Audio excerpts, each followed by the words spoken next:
Dear fellow listeners, I'd like to introduce the topic which is entitled The Role of Civil Societies in Sustaining the Earth's Ecological Health, which will be delivered by our very two distinguished speakers, Brother Faizal and Dr. Karma, on the 15th and the 16th of January 2022.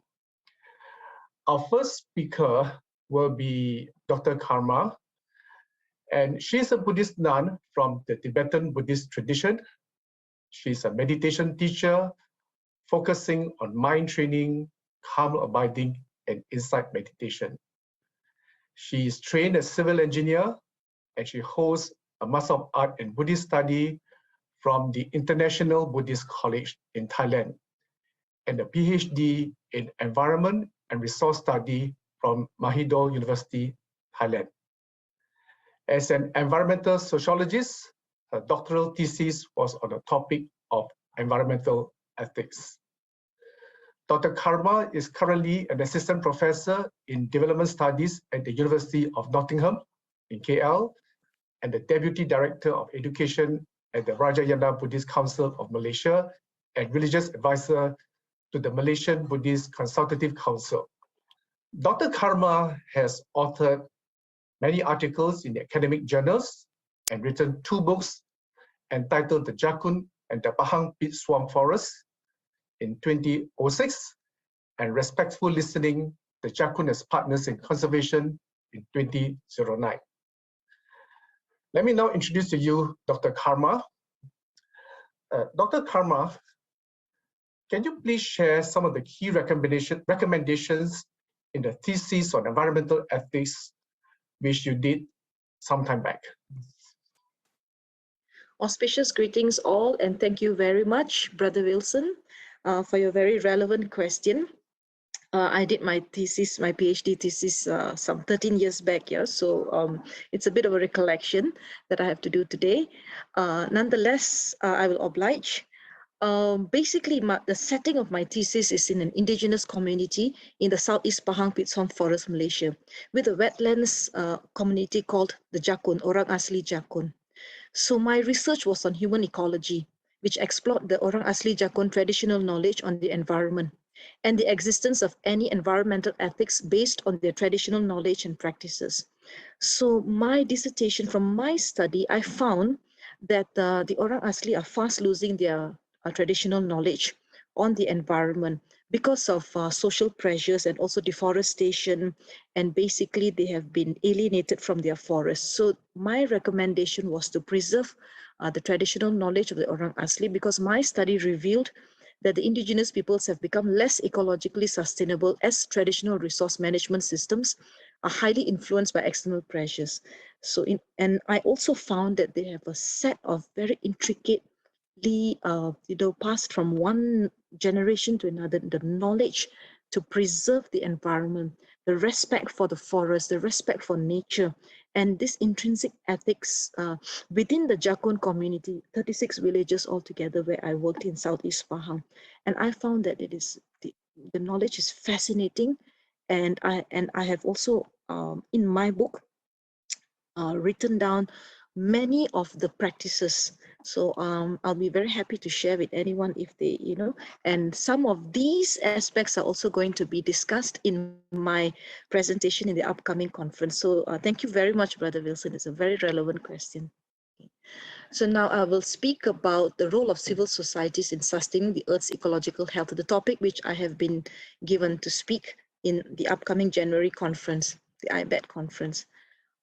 This topic is very close to my heart because I have been working as in civil society organizations and very closely with community-based organizations. And I also teach a subject called Civil Society and Global Development at the University of Nottingham. This is a master's degree course, MSc, in International Development Management.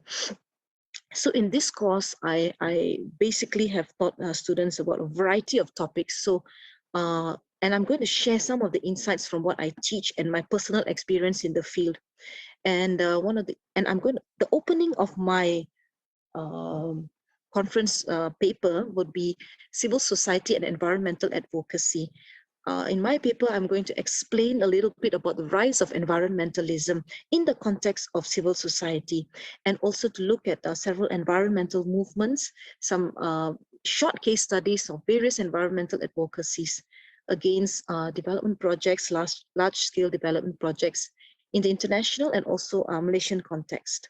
But more importantly, I would like to focus more on marginalized communities as well as faith-based organizations. So in my presentation, I'm going to talk about community-based natural resource management, which is not a very common topic, and I would like to share community-based conservation.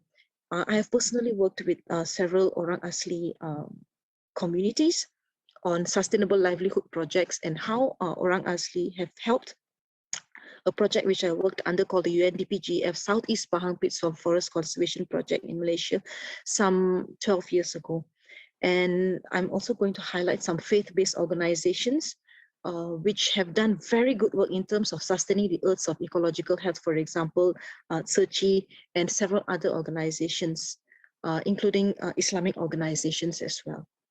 The basic idea, the basic paradigm that I'm trying to introduce in my paper is participatory development. So civil society propagate the idea of free, prior, and informed consent, and which means that without the consent, without the knowledge, and without the support of people on the ground, people who are most affected by ecological disasters such as complete land clearing and deforestation.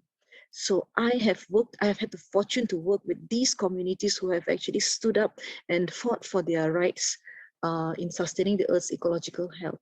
And I'm very interested to share with you some case studies from the Malaysian context as well, based on what I teach in class as well as my own experiences in the field.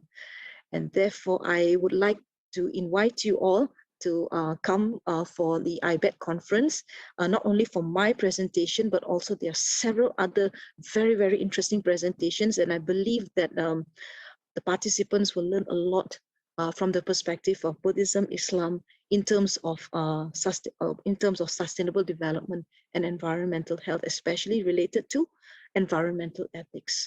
So I look forward to seeing you in January. Please come and join us. Thank you so much. Thank you, Dr. Karma, firstly, for sharing your work on the environmental ethics. And you certainly speak with lots of passions about how you engage the different segments of the societies and how they can make a difference in really sustaining the Earth's ecological health. Thank you, Dr. Karma, once again. And we certainly look forward to hear your full presentation in a coming conference in January.